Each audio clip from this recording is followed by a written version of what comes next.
It's a brand new year, and I want to make 2025 my best year yet.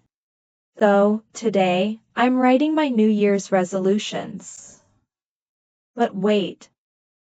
Last year, I made a resolution to exercise more.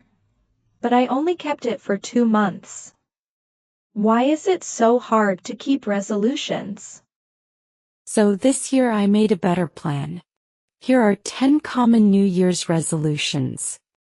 My New Year's resolution is to exercise 3 times a week. This year, I want to be more active and go to the gym regularly. I set a goal to eat more vegetables and cut down on junk food. This year I want to learn how to play the guitar. I will save 20% of my salary every month. My New Year's resolution is to read at least 1 book a month.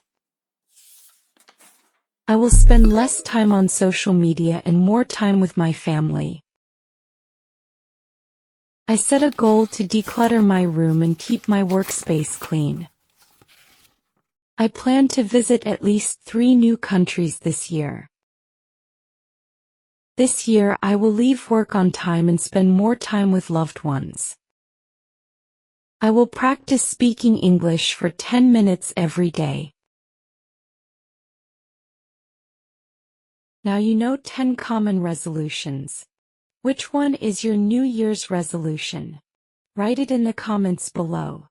And remember, set a goal, stick to it, and make this year your best one yet.